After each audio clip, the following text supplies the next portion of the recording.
মার্কিন president Donald ট্রাম্পের চাপিয়ে দেওয়া শুল্ক ও জরিমানার হুমকি সত্ত্বেও রাশিয়া থেকে জ্বালানি তেল আমদানি অব্যাহত রাখবে ভারত। গত শনিবার এক প্রতিবেদনে নাম প্রকাশে অনিচ্ছুক দুই ভারতীয় কর্মকর্তা ব্রিটিশ সংবাদ মাধ্যম বার্তা সংস্থা রয়টার্সকে এ তথ্য জানিয়েছে।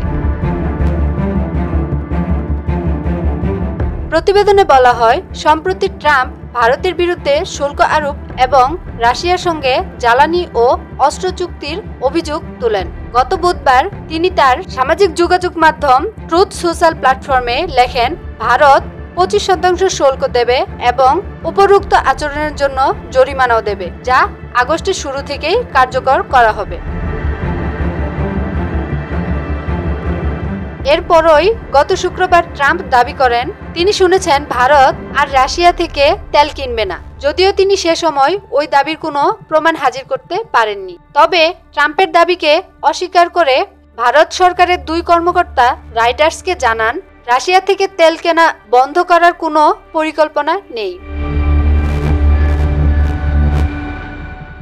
তাদের একজন বলেন, মস্কোর সঙ্গে আমাদের দীর্ঘমেয়াদী জ্বালানি চুক্তি রয়েছে, তা রাতারাতি বন্ধ করা সম্ভব নয়। বর্তমানে রাশিয়া ভারতের সবচেয়ে বড় তেল সরবরাহকারী দেশ, যা মোট আমদানির প্রায় 35% জ্বালানি সরবরাহ করে। ভারত সরকার জানিয়েছে এই আমদানি বৈশ্বিক নিয়ম মেনেই পরিচালনা হচ্ছে, কারণ রাশিয়ার তেলের উপর সরাসরি কোনো মার্কিন বা ইউরোপীয় নিষেধাজ্ঞা নেই। রয়েছে কেবল G7 এবং ইউরোপীয় ইউনিয়নের নির্ধারিত মূল্যসীমা কাঠামো। তেল ক্রয়ের বিষয়ে রয়টার্সের মন্তব্য অনুরোধে তাৎক্ষণিকভাবে সাড়া দেয়নি ভারত সরকার বা হোয়াইট হাউস। এর আগে শুক্রবার ভারতের পররাষ্ট্র মন্ত্রণালয়ের মুখপাত্র রণধীর জয়সওয়াল এক সংবাদ ব্রিফিংয়ে বলেন, জ্বালানির উৎস বাছাই করতে গিয়ে আমরা বৈশ্বিক বাজার পরিস্থিতির দিকেই নজর দিই। তিনি আরও বলেন, ভারতের সঙ্গে অন্য দেশের সম্পর্ক তাদের নিজস্ব ভিত্তিতে দাঁড়িয়ে আছে, তৃতীয় কোনো দেশের দৃষ্টিকোণ থেকে নয়।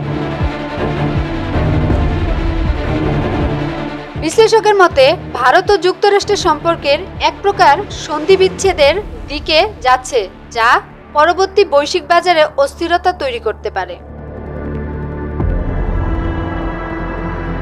মার্কিন প্রধান জানিয়েছে, রাশিয়ার কাছ থেকে যদি ভারত বা অন্য কোনো দেশ তেল অথবা জ্বালানি সরবরাহ করে, তাহলে তাকে শুল্ক হার বাড়িয়ে দিতে হবে, যা উদ্বেগের কারণ হয়ে উঠতে পারে ভারতের জ্বালানি বাজারে।